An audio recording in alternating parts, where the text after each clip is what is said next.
ओम श्री महागणाधिपतये नमः। श्री महासरस्वत्यै नमः। ओम श्री गुरुभ्यो नमः। ओम गुरु ब्रह्मा गुरुर्विष्णुः गुरुर्देवो महेश्वरः गुरु साक्षात् परब्रह्म तस्मै श्री गुरवे नमः। श्री गुरुस्वरूपिण्यै श्री महाकाली महालक्ष्मी महासरस्वती स्वरूपिणी दुर्गांबिकायै नमो नमः। ओम हयग्रीवाय नमः। ओम श्री मेधादक्षिणामूर्तये नमः। श्री गुरुदत्तात्रेयाय नमः।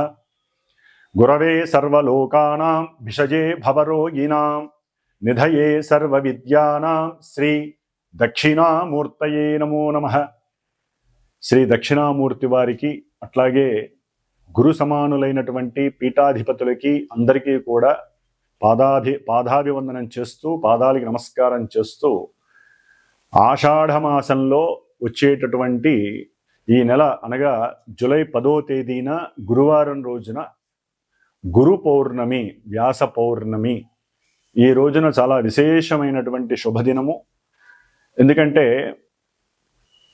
అన్నిటికన్నా మానవునికి కావాల్సింది మేధస్సు, దానితో జ్ఞానము.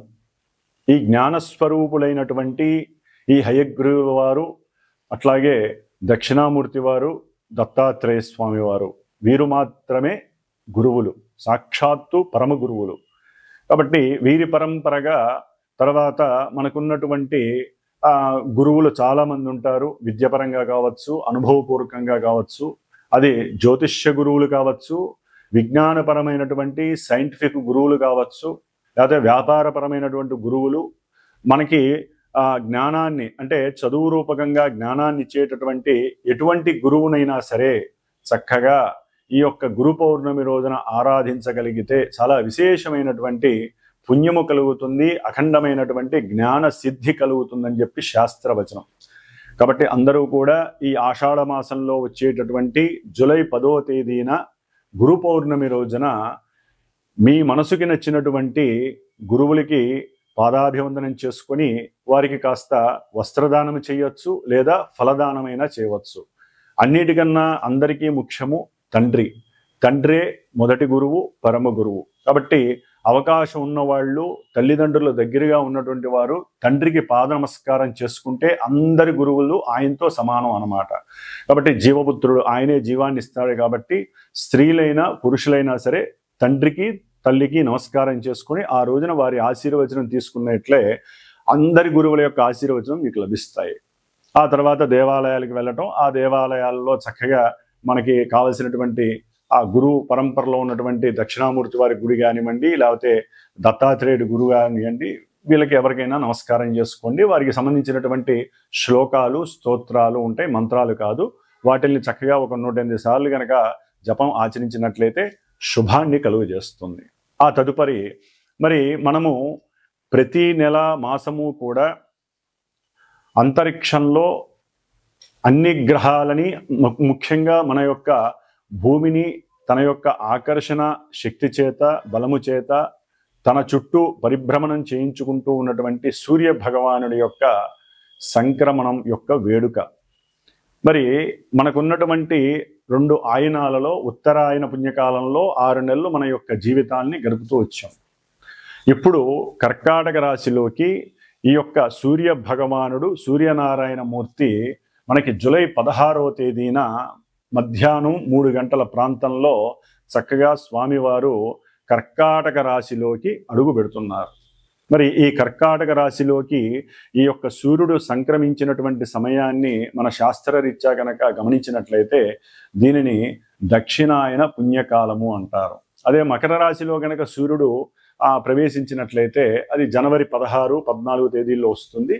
దాన్ని ఉత్తరాయణ పుణ్యకాలం అంటారు. అది దేవతా కార్యక్రమాలకి, దేవతా ప్రతిష్టలకి, గృహప్రవేశాలకి, వివాహాలకి, ఉపనయనాలకి, ముఖ్యంగా ఉపనయన సంస్కారాలకి చాలా విశేషమైనటువంటి రోజులు ఈ యొక్క ఉత్తరాయణ పుణ్యకాలము.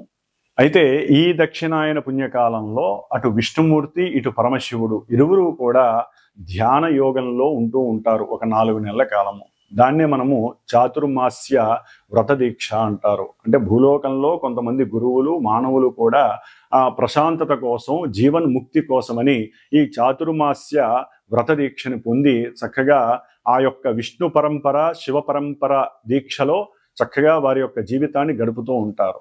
అది ఎవరి అభిప్రాయం, ఎవరి ఇష్టాన్ని బట్టి వారు చేసుకోవచ్చు. అయితే ఈ యొక్క కర్కాటక రాశిలోకి సూర్యుడు సంక్రమించినటువంటి ఈ సమయము అనగా జూలై 16వ తేదీన మధ్యాహ్నం పూట అయింది కాబట్టి ఎవరైనా సరే మరుసటి రోజైనా సరే శ్రాద్ధ కర్మలు, లేకపోతే వారి యొక్క పెద్దవాళ్ళకి, చనిపోయినటువంటి పెద్దవాళ్ళకి ఏదైనా పితృకర్మల పరంగా చేసినటువంటి పిండ ప్రదానాలు ఇలాంటివి చేసుకోవటం వలన వారికి చక్కగా అనంత లోకాలలో విష్ణు సాన్నిధ్యము కలిగే అవకాశము, వైకుంఠ ప్రాప్తి కలిగే అవకాశం ఉంటుంది. అట్లాగే ఈ యొక్క కర్కాటక రాశిలోకి సూర్యుడు ప్రవేశించినటువంటి రోజు నుంచి 6 నెలల కాలము దక్షిణాయన పుణ్యకాలం ఉంటుంది. ఈ దక్షిణాయనంలోనే మనకి చక్కగా మానవుడు మోక్షాన్ని పొందటానికి, జ్ఞానాన్ని ఆర్జించటానికి కావలసినటువంటి అమితమైనటువంటి జ్ఞాన సంపద పూజల ద్వారా, వ్రతాల ద్వారా, హోమాల ద్వారా, ఎన్నో రకాలైనటువంటి దైవ పూజల ద్వారా చేసుకునే అదృష్టము కలిగే అవకాశం ఉంటుంది. కాబట్టి ఈ యొక్క ఈ యొక్క కర్కాటక రాశిలో ఉన్నటువంటి సూర్యుడు ప్రవేశించిన తర్వాత 6 నెలల కాలము కూడా చక్కగా మానవులందరూ కూడా మనకు వచ్చేటటువంటి గణపతి నవరాత్రుల దగ్గర నుంచి అన్నీ కూడా దైవానికి సంబంధించినటువంటి కార్యక్రమాలు. ఎందుకంటే ఇక్కడ వర్షాకాలము, శీతాకాలం అనేది మానవుని యొక్క ఆరోగ్యం పైన ప్రభావం చూపిస్తుంది. కాబట్టి దైవానికి సంబంధించినటువంటి ఆరాధనలు, స్తోత్ర పారాయణలు, అర్చనలు చేయటం ద్వారా చక్కటి ఆరోగ్యము, మనఃప్రశాంతత, కార్యసిద్ధి కలిగి జ్ఞానానికి, మోక్షానికి కూడా కలగడానికి అవకాశం ఉంటుంది.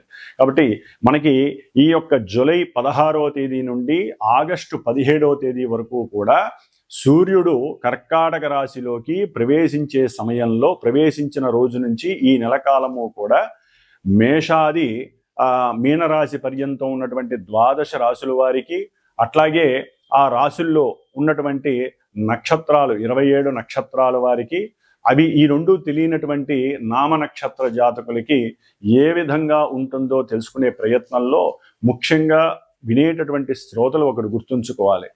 ఏదైనా సరే ప్రస్తుత కాలంలో గోచారంలో గ్రహాలు ఆకాశంలో ఈ రాశుల్లో, ఈ నక్షత్రాలలో సంచరించే సమయంలో ప్రపంచంతో పాటుగా, అంతరిక్షంతో పాటుగా మానవుల మీద కూడా ఆ ప్రభావాన్ని చూపిస్తుందని మాత్రమే అర్థం చేసుకోండి.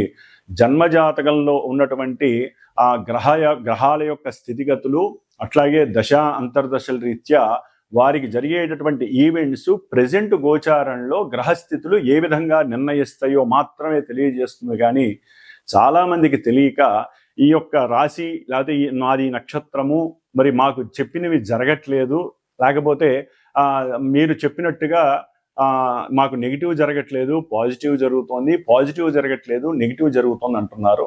ఇది ఎక్కడా కూడా వారికి సంబంధం ఉండదు. జస్ట్ ఆ యొక్క కిరణాలు వారి మీద పడి కొంతవరకు ప్రభావాన్ని చూపిస్తాయే తప్ప ప్రత్యేకించి మొత్తము కూడా మేము చెప్పిన విధంగానే జరుగుతుంది అని ఎక్కడా కూడా శాస్త్ర నిర్ణయం లేదు. గోచార ఫలితాలు అంటే జస్ట్ మనం జాగ్రత్త పడటానికి, ఈ నెలలో ఈ గ్రహాలు ఇక్కడ ఉన్నాయి కాబట్టి పాపగ్రహాలు ఈ విధంగా పాపస్థానాలలో ఉంటే మనం దానాలు, ధర్మాదులు, జపాలు, లేకపోతే అవతల వాళ్ళకి ఏదైనా దాన ధర్మాదుల రూపంలో లేకపోతే స్తోత్రాలు, శ్లోకాలు, పూజలు చేయించుకోవడం ద్వారా కొంత ఉపశమనం మాత్రమే లభిస్తుంది. ఇది గుర్తుంచుకొని ఈ యొక్క రాశి ఫలితాలను విని ధైర్యాన్ని తెచ్చుకొని ఏ విధంగా ఉండాలో ఆలోచించే మార్గమే ఈ యొక్క గోచార ఫలితాలు మాత్రమే. కాబట్టి మరి ఇక మేషరాశి నుంచి మీనరాశి వరకు ఏ విధంగా ఈ యొక్క కర్కాటక రాశిలో ఉన్నటువంటి సూర్య భగవానుడు, అట్లాగే కుజుడు మనకి మారుతున్నాడు. దాదాపుగా ఒక 45 రోజులు బట్టి కుజ భగవానుడు మరి ఈ రేపు జూలై 28వ తేదీ వరకు కూడా సింహరాశిలో ఉండి 28వ తేదీ నుండి కన్యా రాశిలోకి మారుతున్నాడు ఈ కుజ భగవానుడు. అట్లాగే మనకి బుధుడు, ఈ యొక్క బుధుడు మనకి జూలై 18వ తేదీన ఉన్నటువంటి ఆశ్లేష నక్షత్రంలో ఉండి కర్కాటక రాశిలో వక్రత్వం చెందుతున్నాడు దాదాపుగా ఆగస్టు 11వ తేదీ వరకు కూడా. కాబట్టి ఆయన ఇచ్చే ఫలితాల్లో కొంత తారతమ్యం కలిగే అవకాశం ఉంటుంది. అట్లాగే ముఖ్యంగా మనకి ఉన్నటువంటి మాస ఫలితాల్లో శుక్రుడు కూడా, ఈ శుక్రుడు చక్కగా ప్రస్తుతానికి తన యొక్క స్వక్షేత్రమైనటువంటి వృషభ రాశిలో ఉంటూ ఎంతో ఆనందాన్ని పంచుతున్నాడు. ఈ నెల అంటే జూలై 26వ తేదీ నుండి ఆగస్టు 21వ తేదీ వరకు కూడా మిత్రక్షేత్రమైనటువంటి మిథున రాశిలోకి మారతాడు. కాబట్టి ఈ యొక్క 17వ తేదీ ఆగస్టు వరకు కూడా కొన్ని గ్రహాల యొక్క మార్పుల వలన కూడా ఎన్నో రకాలైనటువంటి సంస్కారాలు జరిగే అవకాశం ఉంటుంది. అవన్నీ కూడా చక్కగా తెలుసుకొని జాగ్రత్తలు వహించుదాం అని చెప్పే ఆలోచనతో మరి ఇప్పుడు మన యొక్క ద్వాదశ రాశుల యొక్క ఫలితాలని ప్రారంభం చేద్దాం. అలాగే జూలై 13వ తేదీ నుండి కూడా నవంబర్ 28వ తేదీ వరకు కూడా శని మహానుభావుడు మీనరాశిలో తన యొక్క సొంత నక్షత్రంలో ఉంటూ ఆయన వక్రత్వాన్ని పొందుతున్నాడు. ఈ వక్రత్వం వలన కొన్ని రాశుల వారికి జరిగేటటువంటి కొన్ని అనర్థాలు, ఇబ్బందులు తొలగిపోయి కొంతవరకు ఆయన యొక్క స్థానస్థితి దృష్టులు తొలగటం ద్వారా వారికి శుభాలు కలగడానికి అవకాశం ఉంటుంది. శుభాలు కలుగుతున్న కొన్ని రాశుల వారికి ఆయన యొక్క వక్ర దృష్టి, వక్రగ్రహ స్థితి వలన కొన్ని ఇబ్బందులు కలగటానికి కూడా ఆస్కారాలు ఉండే అవకాశాలు ఉన్నాయి. కాబట్టి జూలై 13వ తేదీ నుండి శనిగ్రహ వక్రత్వం, పాపగ్రహ వక్రత్వం కొంత అటు ప్రపంచానికి అట్లాగే కొంతమంది రాశులకి కూడా కొన్ని ఇబ్బందులని, విపత్తులని, అనర్థాలని కలుగజేయడానికి అవకాశాలు ఉన్నాయి. ముఖ్యంగా ఈ శని మహానుభావుడు జూలై 28 నుండి దాదాపుగా మనకి కుజుడు సెప్టెంబర్ 13వ తేదీ వరకు కూడా కన్యా రాశిలో ఉండటం ద్వారా ఈ రెండిటికి కూడా సమసప్తమగ దృష్టి, కుజుడు శని కుజుడిని చూడటం ద్వారా ఎన్నో రకాలైనటువంటి ఉపద్రవాలు కలగటానికి అవకాశాలు ఉన్నాయి. ముఖ్యంగా మనకి దగ్గరలో ఉన్నటువంటి ఆంధ్రప్రదేశ్ లాంటి రాష్ట్రాలలో ఎన్నో ఇబ్బందులు కలగటానికి ఆస్కారాలు ఎక్కువగా ఉన్నాయి. ప్రపంచంలో కూడా కొన్ని బీభత్సాలు, వరదలు, ఉప్పెనలు, అట్లాగే కొన్ని అగ్నిపర్వతాలు బద్దలవ్వటం, లావా వలన కొంత జన నష్టము, ఇట్లా ఎన్నో రకాలైనటువంటి సమస్యలు అయితే ఉండటానికి అవకాశాలు ఎక్కువగా ఉన్నాయి.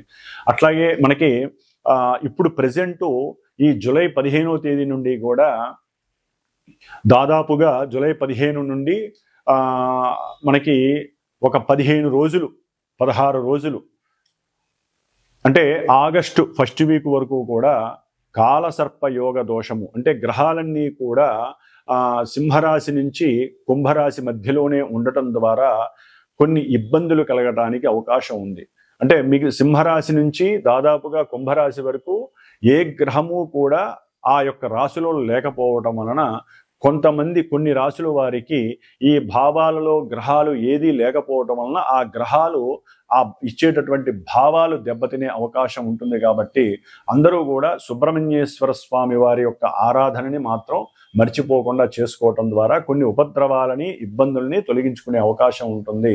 అట్లాగే దాదాపుగా 41 రోజులు మా యొక్క శ్రీమాత జ్యోతిషాలయ పీఠంలో నా ద్వారా నేను చేస్తున్నటువంటి ఈ యొక్క సుబ్రహ్మణ్యేశ్వర స్వామి వారి యొక్క పూజలు, కుజరాహు కేతువుల యొక్క దోష పూజలు దాదాపుగా 30 రోజులు పూర్తయి ఈ యొక్క జూలై 20వ తేదీన హైదరాబాద్లో మా పీఠంలో సుబ్రహ్మణ్య పాశుపత హోమంగా నవగ్రహ హోమము, లక్ష్మీ గణపతి హోమము, అంటే ఈ గ్రహాల యొక్క అనుసంధానంతో ఎవరైతే కొంతమంది యొక్క నక్షత్రాలు, రాశులు, దశాంతర్దశలు జరుగుతున్నాయో వీరికి సంబంధించినటువంటి పూజలు జరుగుతున్నాయి. వారికి హోమం కూడా జూలై 20వ తేదీన నిర్వహించడం జరుగుతోంది ఉదయం పూట. కాబట్టి ఆసక్తి ఉన్నవాళ్ళు, ఇబ్బంది లేకుండా ఉన్నటువంటి వారు చక్కగా నాకు గనక కాల్ చేసినట్లయితే వారికి కూడా వారి యొక్క గోత్రనామాదులు, నక్షత్రాలు చెప్పి వారికి ఉన్న ఇబ్బందుల్ని తొలగించడానికి స్వామివారి యొక్క అనుగ్రహం కలిగేలాగా నా వంతు ప్రయత్నం చేయడానికి నేను సిద్ధంగా ఉన్నాను.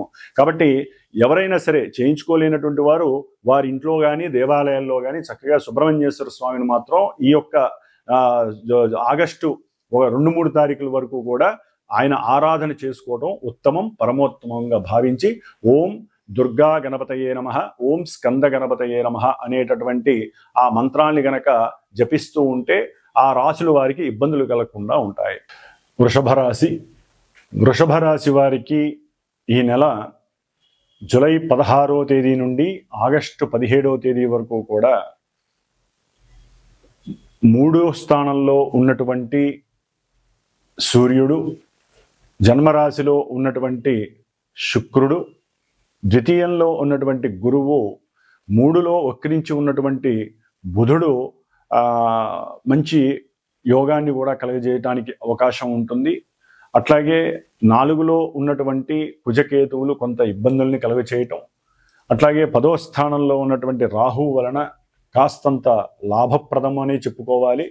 వక్రించేటటువంటి శనిగ్రహం యొక్క మార్పు వలన కొంత ఉద్యోగ భంగాదులు కలగడానికి అవకాశం ఉంటుంది. ఏదేమైనప్పటికీ వృషభ రాశి వారికి వారు అనుకున్నటువంటి విషయం మీద సముచితమైనటువంటి సమగ్రమైనటువంటి కొన్ని ప్రణాళికలు ఏర్పాటు చేసుకొని వాటికి అనుగుణంగా ధనాన్ని సవ్యంగా ఖర్చు పెడుతూ, అంతకుముందు ఏదైనా అప్పు చేసుంటే ఆ బాకీలని ఒక నియమబద్ధంగా కొంతలో కొంత తీర్చుకోవడం ద్వారా కొంత ఆరోగ్యపరమైనటువంటి ఉపశమనం కలగడానికి అవకాశం ఉంటుంది. కుటుంబంలో కూడా వీరికంటూ కొంత గౌరవ ప్రతిష్టలు, వీరి మీద ఉదార స్వభావము కలగటానికి అవకాశం ఉంటుంది.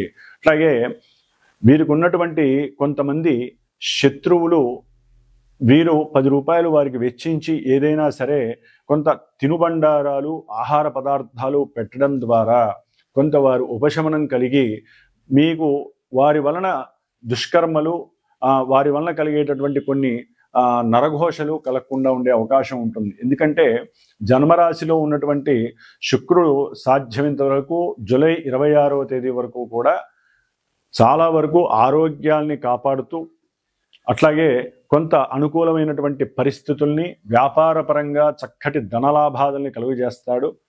ఈ నెల 26వ తేదీ కూడా తర్వాత కూడా ఈయన గురువుతో కలిసి శుక్రుడు చక్కగా మిత్రక్షేత్రంలో ద్వితీయంలో ఉండటం ద్వారా వీరు చేసేటటువంటి వ్యాపారాలకి భార్యాభర్తలైతే కనుక ఇరువురు కూడా చక్కటి ప్రణాళికలు తయారు చేసుకొని వ్యాపారంలో వారికి ఎదురుకుండా ఉన్నటువంటి వారి యొక్క ఎత్తుకు పై ఎత్తు అని మన భాషలో చెప్పుకోవచ్చు. అలాంటి ఆలోచనలు ఆలోచిస్తూ వ్యాపారంలో వృద్ధితో పాటుగా ధనాన్ని ఇంకా ఏ విధంగా వృద్ధి చేసుకోవాలి, వ్యాపారాన్ని ఏ విధంగా ముందుకు తీసుకువెళ్ళాలి, కీర్తి ప్రతిష్టలు ఏ విధంగా పెంచుకోవాలనే సమాలోచన చక్కగా ఇరువురికి కలిగే అవకాశం ఉంటుంది. ఎందుకంటే ఈ యొక్క వృషభ రాశి వారికి గురు శుక్రుల యొక్క అనుబంధం చాలా గొప్పగా ఉంటుంది. ఎందుకంటే గురువు ధనకారకుడు, శుక్రుడు చక్కగా భోగకారకుడు. కాబట్టి వ్యాపార స్థానంలో ఉన్నటువంటి వీరు గనక సరిగ్గా ఆలోచించి కొన్ని నిర్ణయాలు తీసుకొని ధనాన్ని గనక అప్పు తీసుకొనైనా సరే కొంత వ్యాపారంలో పెట్టుబడిగా పెట్టినట్లయితే చక్కటి భోగభాగ్యాదులు, కీర్తి ప్రతిష్టలతో కూడుకున్నటువంటి, అట్లాగే మంచి ఆకర్షణ కలిగినటువంటి వ్యాపారపరమైనటువంటి ధనాన్ని కూడా వీరు పొందే అవకాశము అధికంగా ఉంటుంది. దాని ద్వారా వీరు ఏదైనా అప్పు చేసి ఉంటే గృహపరంగా కానీ కుటుంబపరంగా కానీ వివాహపరంగా, అంటే ఇంట్లో కూతుర్లకి కొడుకులకి ఏదైనా వివాహం చేసి అప్పులు ఉన్నట్లయితే అవన్నీ తీర్చడానికి ఈ నెల రోజులు కొంత ఉపయోగకరంగా ఉంటుంది. అట్లాగే బ్యాంకులో ఏదైనా ఫిక్స్డ్ డిపాజిట్స్ కానీ లేకపోతే బంగారము వెండి అంతకుముందు కొని ఉంటే ఆ యొక్క రేట్లు పెరిగినాయి కాబట్టి వాటిని అమ్మైనా సరే ఆ వచ్చినటువంటి ధనం ద్వారా కొన్ని అప్పులు తీర్చుకోవటం లేదా వ్యాపారాన్ని వృద్ధి చేసుకునే పరిక్రమ చేయటం అనేటటువంటి జరిగే అవకాశం ఉంటుంది. అయితే ఇక్కడ ఒక చిన్న విషయం ఏంటంటే రాహు గ్రహం యొక్క దృష్టి ఈ యొక్క వృషభ రాశి వారికి ఇటు గురుడి పైన అట్లాగే శుక్రుడి పైన ఉండటం ద్వారా చేసే ఈ పనులలో కొంత అనర్థాలు, అగాధాలు, ఇబ్బందులు కలిగే అవకాశము ఎక్కువగా ఉంటుంది.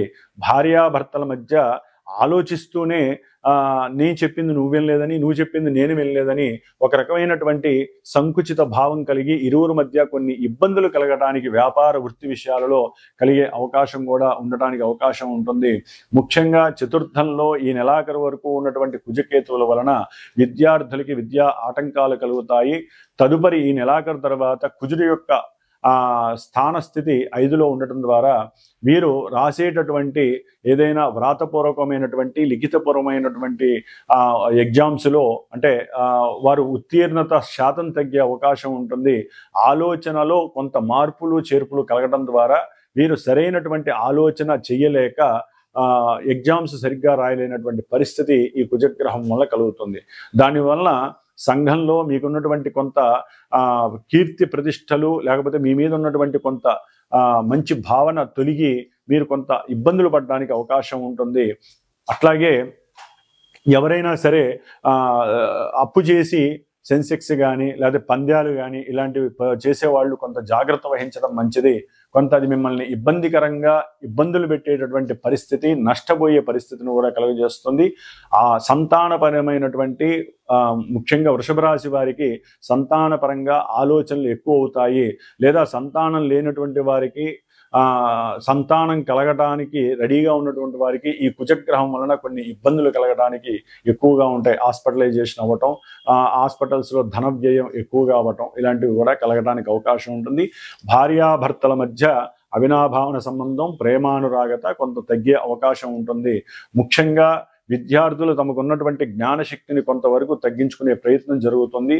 ఏదేమైనప్పటికీ మీరు గనక పరాక్రమంగా ఎటువంటి కలహాలు లేకుండా, ఈర్ష్యా ద్వేషాలు లేకుండా మీ స్వయం కృషితో గనక గట్టిగా ఒక ప్రణాళికాబద్ధంగా విద్యయందు విద్యార్థులు గనక ముందుకు దూసుకు వెళ్ళగలిగితే గనక చక్కటి ప్రతిభా శక్తి మిమ్మల్ని వరించే అవకాశం రవి బుధులు తీసుకుంటారు. దాని ద్వారా మీకు మెచ్యూరిటీ లెవెల్స్ కూడా అధికంగా పెరిగే అవకాశం ఉంటుంది రవి యొక్క స్థితి బాగుండటం ద్వారా. ఏదేమైనప్పటికీ చేసే వృత్తి ఉద్యోగాలలో కొన్ని కదలికలు కలగడానికి అవకాశం ఉంటుంది. మార్పులు చేర్పులు కూడా కలగడానికి అవకాశం ఈ శని రాహుల వలన వృషభ రాశి వారికి కలుగుతుంది. కొన్ని దుష్కర్మలు చేసేటటువంటి స్థితికి కూడా వీరు వెనకాడరు. కొంచెం జాగ్రత్తగా మెలగటం అనేటటువంటిది ఈ శని రాహుల వలన కలుగుతోంది. కాబట్టి శని రాహులకి సంబంధించినటువంటి హనుమత్ ఉపాసన చేయండి. హనుమంతుల వారి యొక్క నామస్మరణ ఏదో రూపకంగా చేయండి. అట్లాగే హరే రామ హరే కృష్ణ అనేటటువంటి ఆ మంత్రాన్ని రోజుకి 108 సార్లు చేయగలిగితే మీకు కొంత మానసిక ఆందోళన తగ్గే అవకాశం ఉంటుంది. ఈ శని రాహుల యొక్క వేధ తొలగి ధన నష్టము కలగకుండా ఉండటానికి ఎక్కువ అవకాశం ఉంటుంది.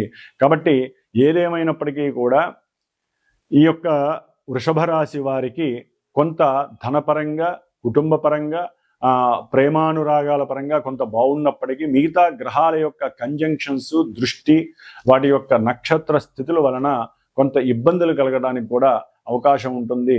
కాబట్టి వృషభ రాశి వారు చక్కగా ఆ యొక్క ఇందాక నేను చెప్పినటువంటి మంత్రాన్ని 108 సార్లు జపించండి.